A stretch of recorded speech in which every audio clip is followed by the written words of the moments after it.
Mõnikord tulevad inimkonna päästmise vastused kõige ebatõenäolisematest kohtadest. Ja täna räägime ühest koolijuhatajast, kes on tegelikult aru saanud, mis meie kultuuris on valesti läinud ja mida me saame selle parandamiseks teha. Ma armastan seda kõnet, nii et pange end valmis, mu sõbrad. Lootus on tulemas, lootus on siin. Head asjad on sõna otseses mõttes kohe nurga taga. Lubage mul tutvustada teile Braille'i Snuffit. Mõni nädal tagasi nägime me ka samu kaadreid. Noormees nimega Henry Novak, vaevu lapsepolvest välja kasvanud, käeraudades maas, palub politseilt abi. Ja sellele järgnes meie kommentaatorite segadus, kui nad püüdsid seretada, kuidas meie noored politseinikud, kes on andnud vande avalikkust kaitsta, võivad niimoodi käituda. Kellelgi ei paistnud olevat veenvat vastust. Aga kui oled terve elu koolides töötanud, on üsna selge, mis toimub. Huvitav eks ole mõelda, et koolijuhatajad tunnevad laste psühholoogiat nii sügavalt. Võib-olla teab ta, mis tegelikult juhtus. Need noored politseinikud ei ole mingi erand, nad on lihtsalt kõrvalkahju. Ja see muster ulatub palju kaugemale kui ainult politseitöö. Eelmisel septembril tulistati Charlie Kirki ja juba mõne tunni pärast tähistasid noored seda üle kogu interneti, hoolimata sellest, et tema 2 väikesel lapsel tuleb nüüd ilma isata üles kasvada. Paljud meist vaatasid seda uskumatusega. Mis on juhtunud meie noorte moraalse tuumaga? Midagi on põhjalikult muutunud selles, kuidas meie noored maailma näevad. Need politseinikud ei olnud kurjad, nad ei olnud ebakompetentsed. Nad olid hirmul, et neid nähakse rassistidena. Charlie Kirk avaldas seisukohti, mida noored peavad vastuvõetamatuks ja seetõttu oli tema surm tähistamise põhjus. Henry Novaki ründaja oli tumetanahaline mees. Nii said politsei sügavaim instinkt ohvrit kaitsta ülekaalukalt maha surutud nende kõige tugevama hirmu tõttu saada süüdistatud rassismis. On ilmne, et see tuleb kelleltki, kes ei ole valge, mis teeb selle veelgi mõjusamaks, kuid tõenäoliselt teised inimesed ei kuula seda. Sellepärast kohtadki sa vastuseisu. Politsei ei ole eriline. Mõned meie noored on nii haaratud valge süüst, et nad teevad hullumeelseid, irratsionaalseid ja ebainimlikke asju selle asemel, et riskida rassistina näimisega. Kui me ei püüa selgitada seda muutust meie moraalses tuumas ja meie noorte moraalses tuumas ning miks me näeme seda kultuurimuutust paljudes lääneriikides, siis ei saa me teeselda, et hoolime läänest. Meie sügav ükskõiksus lastega seotud moraalsete väärtuste suhtes on põhjustanud meie tsivilisatsiooni kokkuvarisemise.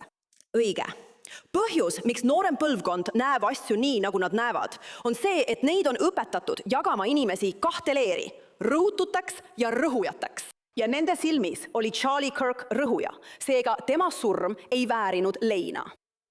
Mees, kes tappis Henry Novaki, kuulus rõhutute klassi.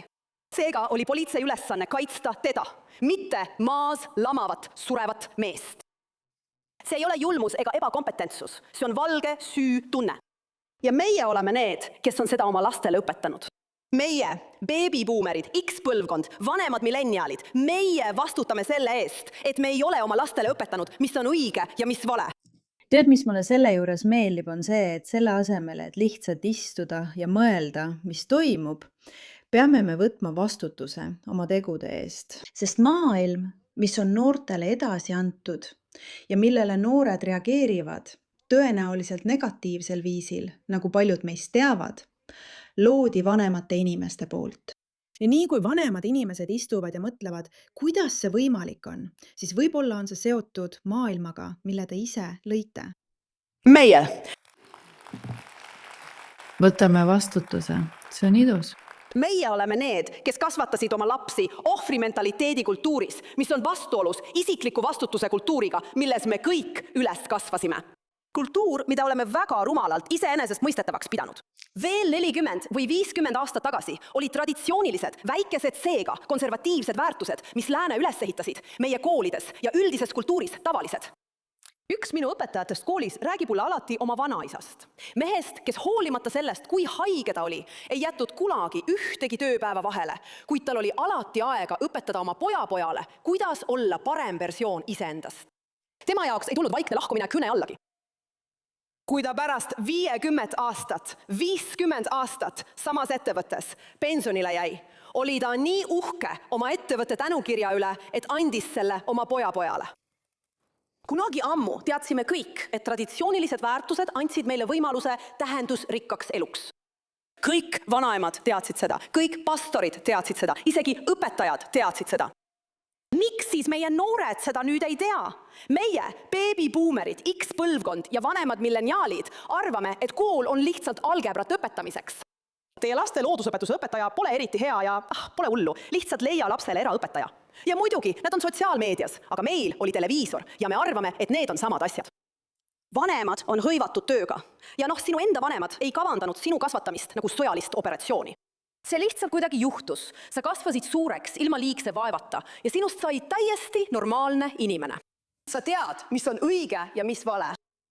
Miks sa siis peaksid oma laste kasvatamist läbi mängima nagu sõjamängu? Sest lapse kasvatamine 21. sajandil on hoopis teistsuguse suurusjärguga ülesanne. Me oleme võtnud vanematelt saadud väärtused iseenesest mõistetavana ja jätnud tähelepanuta selle, et nüüd oleme meie ise need vanemad. Ainus põhjus, miks 1990-ndate seksi- ja linnaliberalism sobis, oli see, et meid hoidis paigal meie vanemate ja vanavanemate väike see konservatiivsus. Kas sa oled kunagi mõelnud, miks Z-generatsioon käitub töökohal nii teistmoodi?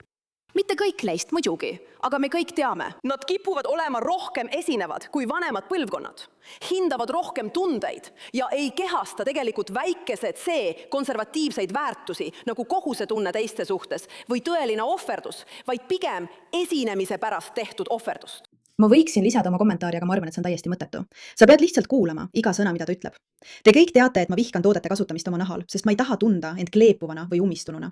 Ja ma tahan lihtsalt tunda end puhtana. Ja ma tean, et näohooldusrutiini puudumine on peaaegu nagu kuritegu.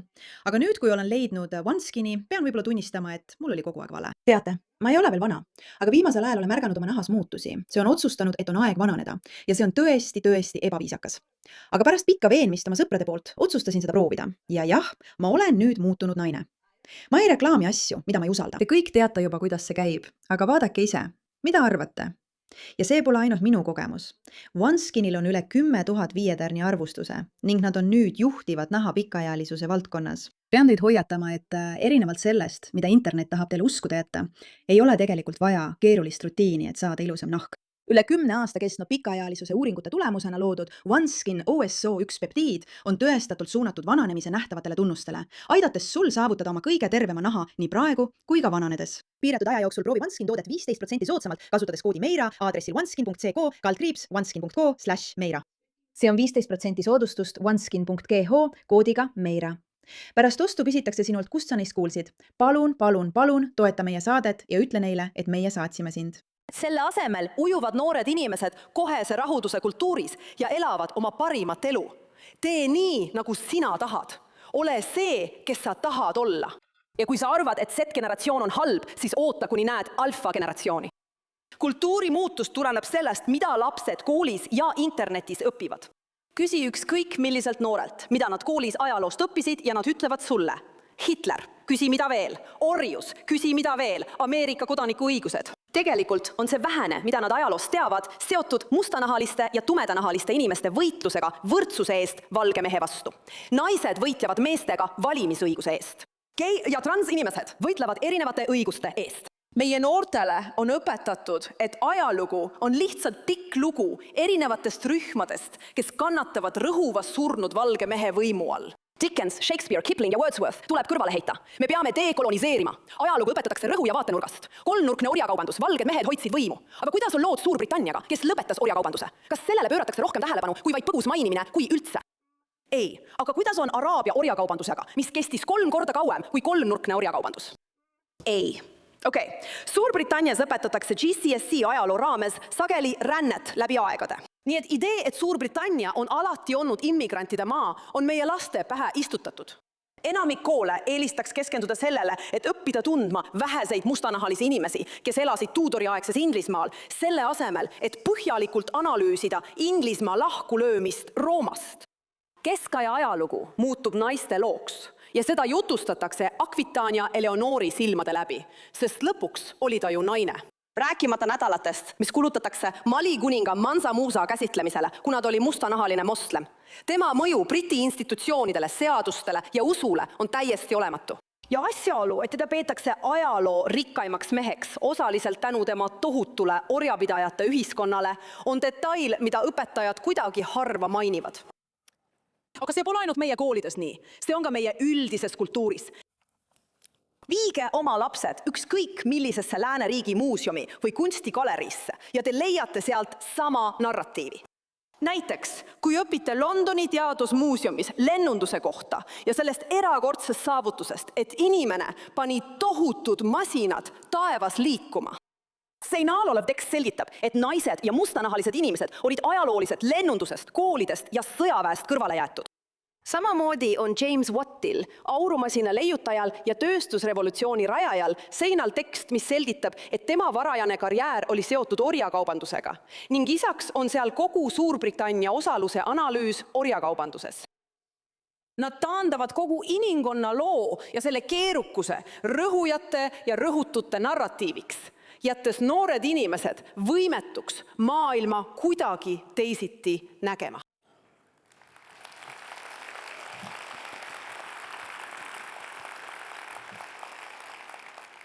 Kuidas saavad lapsed tunda, et nad kuuluvad oma riigi juurde, kui nad kasvavad hariduskultuuris, mis õpetab, et nende riik on lihtsalt kuri rõhuja?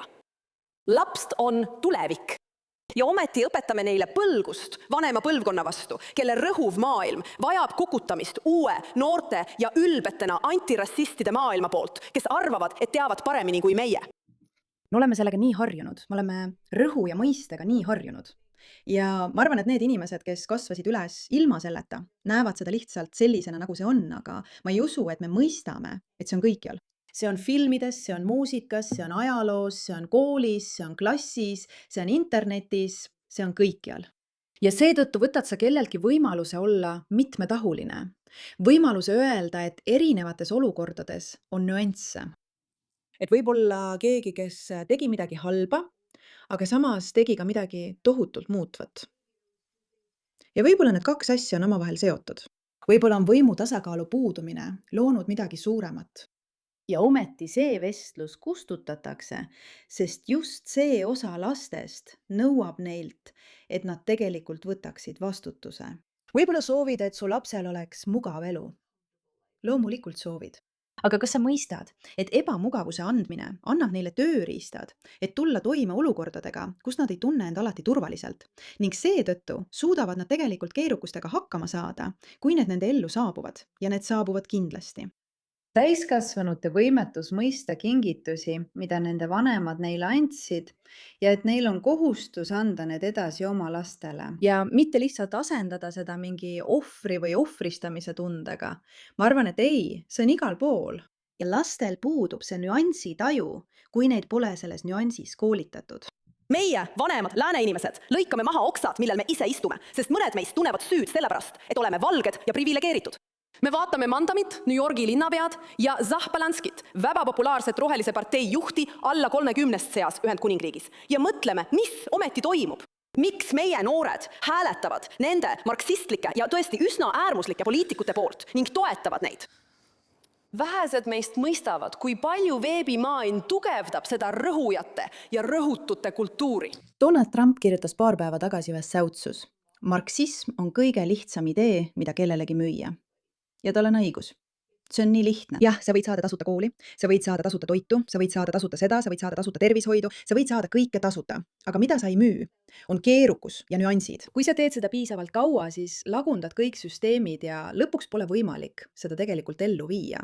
Kõik need poliitikud, kes teevad enda kohta postitusi ja reklaamivad end lihtsate ideedega vabadusest ja mugavusest. Vabadusest ja mugavusest. Loomulikult inimesed usuvad seda, aga kuna neid pole õpetatud nüansse märkama ega kriitiliselt mõtlema, siis nad ei küsi endalt, kuidas see tegelikult toimiks ja miks see pole varem kunagi töötanud. See on oskus, mille pead oma lastele andma, muidu see ei muutu mitte kunagi, mitte kunagi, mitte kunagi, mitte kunagi, mitte kunagi, mitte kunagi. Ja just seda me praegu näemegi. Saad vaadata ülejäänud vestlust ARK-konverentsi all. Neil oli Ühendkuningriigis suurepärane konverents, millest ma oleksin väga tahtnud osa võtta, aga sel aastal ei saanud ma minna. Aga see vestlus tuleb kindlasti pidada. kui sa ei anna oma lastele võimalust mõelda nüansside üle, keerulisi ideid lahti mõtestada ja ebamugavust taluda ning lubad neil näha kõike ainult ohvri ja rõhujana, siis just sellise ühiskonna me loomegi. Neid on siis lihtne mõjutada. Vanematena on raskem võtta vastutust ja küsida endalt, kuidas me tagame, et järgmine põlvkond oleks parem. Aitäh, et sellele teemale tähelepanu pöörasite.